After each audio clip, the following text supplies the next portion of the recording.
கர்த்தருடைய பரிசுத்த நாமத்திற்கு ஸ்தோத்திரம் உண்டாவதாக. கர்த்தராகிய இயேசு கிறிஸ்துவின் நாமத்தில் உங்களுக்கு கிருபையும் சமாதானமும் உண்டாவதாக. இந்த நாளுக்குரிய தியானத்திற்கான தேவ வார்த்தை யோவான் அதிகாரம் 1 வசனம் 4. அவருக்குள் ஜீவன் இருந்தது, அந்த ஜீவன் மனுஷருக்கு ஒளியாயிருந்தது. பிரியமானவர்களே, கர்த்தருடைய பிள்ளைகளாகிய நாம் எக்காலத்திலும் கர்த்தரை விசுவாசித்து அவருக்கு பிரியமுள்ள வாழ்க்கை வாழ வேண்டும். யோவான் 1:4 அவருக்குள் ஜீவன் இருந்தது, அந்த ஜீவன் மனுஷருக்கு ஒளியாயிருந்தது என்று சொல்லப்பட்டுள்ளது. ஆதியிலே வார்த்தை இருந்தது, அந்த வார்த்தை தேவனிடத்தில் இருந்தது, அந்த வார்த்தை தேவனாயிருந்தது, அந்த வார்த்தைக்குள் ஜீவன் இருந்தது. அந்த ஜீவன் நமக்காக இந்த உலகத்தில் வந்து பாடுபட்டு நமக்காக இரத்தம் சிந்தி இருளாயிருந்த நமக்குள் ஒளியாயிருக்கிறது. கர்த்தராகிய இயேசு கிறிஸ்து இந்த உலகத்தில் நமக்காக மனிதனாய் வந்தார். இருளாகிய நம்மை பிரகாசிக்கும்படியாக கர்த்தர் இந்த உலகத்தில் வந்தார். இருளில் இருக்கிற ஜனங்கள் பெரிய வெளிச்சத்தை கண்டார்கள் என்று வேத வார்த்தை சொல்லுகிறது. கர்த்தராகிய இயேசு கிறிஸ்து இந்த உலகத்தில் பிறந்து நம்மை பிரகாசிக்கும்படியாக அவர் மனிதனாய் வெளிப்பட்டார். அவர் பிறப்பின் நிமித்தமாய் நம்முடைய வாழ்க்கை வெளிச்சம் நிறைந்ததாய் இருக்கிறது. அவரை விசுவாசித்து ஏற்றுக்கொண்டு ரட்சிக்கப்பட்ட நாம் பிரகாசம் உள்ளவர்களாய் இருக்கிறோம். அவருடைய ஒளி நமக்குள் வீசுகிறது.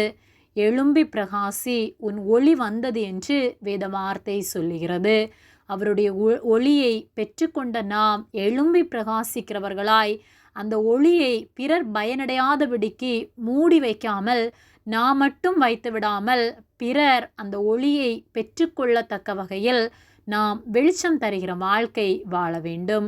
விளக்கு தண்டின் மேல் வைக்கப்பட்ட ஒளியாய் அநேகருக்கு பயன்படுகிற வாழ்க்கை, கர்த்தருடைய நாமத்தை பிரஸ்தாபப்படுத்துகிற வாழ்க்கை வாழ வேண்டும். நம்மிலே இருக்கிற அந்த வெளிச்சம் மங்கி போகாதபடிக்கு, இருளடைந்து விடாதபடிக்கு எச்சரிக்கை உள்ளவர்களாக இருக்க வேண்டும். இருளடையாமல் அது ஒவ்வொரு நாளும் பிரகாசிக்க நாம் பரிசுத்த ஆவியானவருடைய ஆலோசனையின்படி வாழ வேண்டும். அவர் வார்த்தைக்கு நாம் கீழ்ப்படிந்து அவருக்கு பிரியமுள்ள வாழ்க்கை நாம் வாழும்போது நம்முடைய வாழ்வு ஆசீர்வாதம் உள்ளதாக இருக்கும். ஆகவே கர்த்தருடைய வார்த்தைகளுக்கு கீழ்ப்படிந்து அநேகருக்கு வெளிச்சம் வீசுவோம்.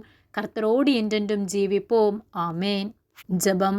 எங்களை அதிகமாக நேசித்து வழிநடத்தி வருகிற எங்கள் அன்பின் பரிசுத்த பிதாவே, இந்த நாளையும் நாங்கள் காணும்படியாக நீர் எங்களுக்கு ஜீவனை தந்த உம்முடைய அன்பிற்காக நாங்கள் உமக்கு நன்றி செலுத்துகின்றோம். நாங்கள் தியானித்த வார்த்தையின்படியே ஒவ்வொரு நாளும் நாங்கள் பயன் தருகிற வாழ்க்கை வாழ, வெளிச்சம் வீசுகிற வாழ்க்கை வாழ நீர் எங்களுக்கு உதவி செய்யும்படியாய் ஜெபிக்கின்றோம். அநேகரை உமக்கு நேராக நடத்தத்தக்கதான கிருபைகளை நீர் எங்களுக்கு தரும்படியாய் ஜெபிக்கின்றோம். எங்களை உம்முடைய கரத்திலே தாழ்த்தி ஒப்பு கொடுக்கின்றோம். இயேசுவின் நாமத்தில் ஜெபிக்கின்றோம் பிதாவே. ஆமேன். கர்த்தர் உங்களை ஆசீர்வதிப்பாராக.